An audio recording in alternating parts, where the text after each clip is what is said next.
Oh, there we go. Okay. Hi, I'm Todd Wenty. This is the Daily 180. How is everybody doing today? This is episode 705 of the Daily 180, and today, sorry, I didn't say the thing, did I? 180 seconds of motivation and inspiration intended to help you take action and make progress in your life. So let's jump in. 705. I was at a wedding reception for one of my former students just yesterday, actually. And as we were sitting there, I was talking to one of the other individuals that was also an instructor, and had been involved with the student in various situations. And as we were talking, I something happened. I can't remember all of the details of the situation, but I remember that as we were talking through, I said, "Oh my gosh, I got to write that down.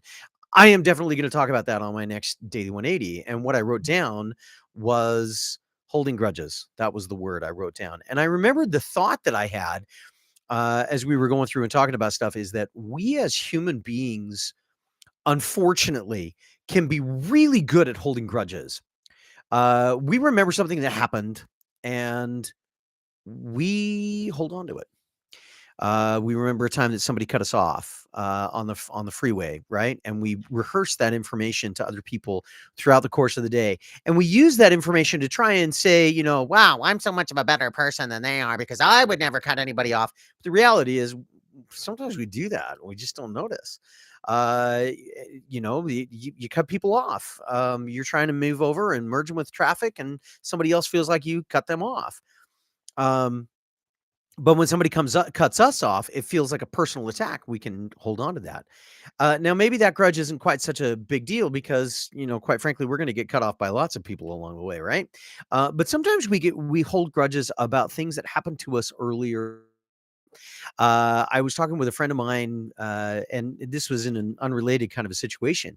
But I was talking with a friend of mine, and we were talking about some things that we went through in high school, and there were some really negative things that happened to this individual in high school.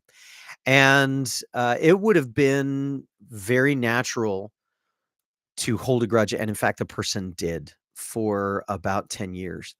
Uh, Held a very strong grudge against a couple of very specific people for about 10 years. And it was really interesting because I didn't have the same experience with those individuals, and so they kinda stayed in my life. Well, in the meantime, my friend kinda distanced himself from those individuals, and so when we had an opportunity to get everybody together at, like, the 10-year reunion, I'm hanging out with, a couple of our friends, and, as I'm hanging out with some of those people that my friend was holding a grudge with, he stands up and he walks away. Grudges are a really interesting thing. Grudges are things that we use to inflict pain on ourselves in the hope that somebody else will feel sorry and change their behavior. And I mean, that's not a textbook definition. That's not if you go to look up in the dictionary and say what is a grudge, it's not going to say that. But that's kind of how I see it. It's us punishing ourselves in the hopes that somebody else will feel bad about it and maybe change their ways.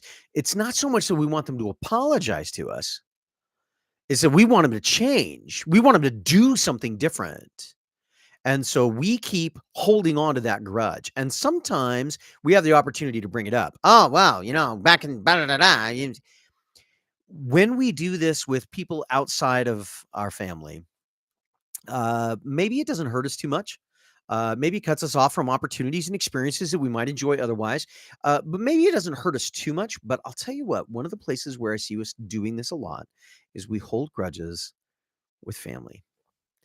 We remember things that people did when we were young. We remember things that our family did when we were young, and we hold it against them. We hold on to it because they didn't change their behavior. They didn't apologize. They didn't make restitution good enough. They haven't sufficiently humbled themselves.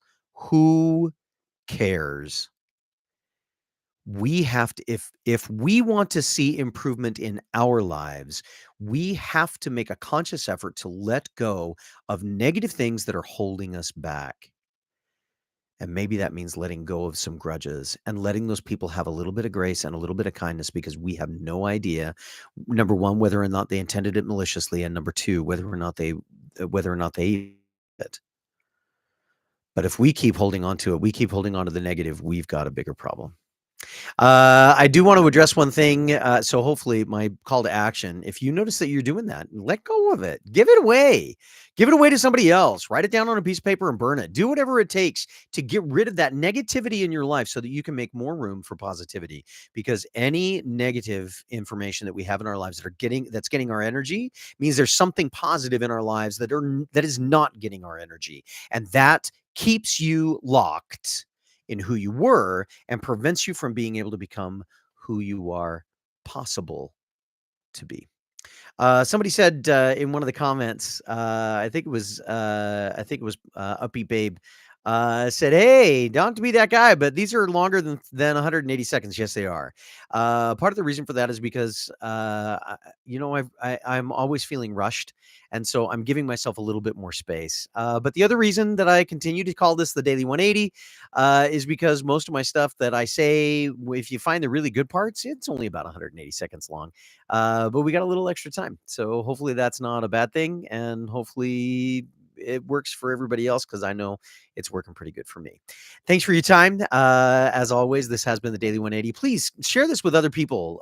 Share this with people in your life and share this with people. Share this with people that you got a grudge against. Maybe you can bury the hatchet. As I always say, this has been the Daily 180. Nulum Diem. We'll see you next time.